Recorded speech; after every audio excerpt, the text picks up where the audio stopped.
มื้อนี้สิมารีวิวอาหารซีฟู้ดสดๆใหม่ๆแซ่บๆมีครบกุ้งหอยปูปลาที่สำคัญก็เป็นมันปูนี่เนาะ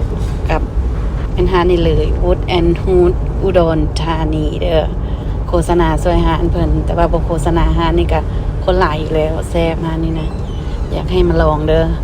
บุฟเฟ่มีหลายราคามี3ราคาให้เลือกแต่ตัวที่เอากินแม่นโต799เนาะตัวนี้จะได้กินครบหมดเลยซาซิมิรวมหอยนางรมแล้วก็มันปูมีหลายนะเมนูนะเบิ่งตะเจียเด้อแล้วมักอันนึงแม่นเฮาเลือกเมนูแล้วก็หมายใส่เจียแล้วเพิ่นก็จัดเสิร์ฟมาให้เฮาบ่ต้องไปตักเนาะอยากหยังก็เลือกตามใจแล้วก็สั่งมาที่สำคัญแม่นไฮไลท์แม่นตัวนี้เลยมันปูแซ่บๆนัวๆเค็มๆกินได้บ่อันตามความสามารถและก็ยังมีพวกปิ้งกุ้งตัวใหญ่ๆเบิ่มๆมันกุ้งจุกๆเนื้อกุ้งแน่นๆซาซิมิแซลมอนก็สั่งได้บ่อันตอนใหญ่ๆนัวๆมันๆเลย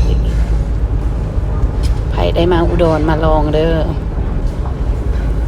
หอยเซลล์อบชีสก็มีสเต็กเนื้อวากิวมันปูบ้านเฮายังบ่มีที่มาห้านี่ก็ย้อมตัวนี้ละแนวมากเนาะก็สั่งมาเบิ้ลรอบ2รอบ3เพื่อทำอีกอันหนึ่งเพื่อที่2ก็2อันโลดเพื่อสิได้แน่นๆเพื่อสิได้อิ่มเป็นเดือนและที่สำคัญนะซาซิมิรวมนะถ้าผู้ใดบ่มักหลายอันก็สั่งแต่แซลมอนโดยเฉพาะก็ได้เนาะเขาก็สั่งแต่แซลมอนแล้วก็สั่งยำสั่งอย่างมากินแกเลียนและอันนี้ของหวานปิดท้ายแนะนำเลยพุดดิ้งซาเขียวแล้วก็และกะแลมเอียงเกาะพิชชี่เอียงคนไหนผู้จื้อละ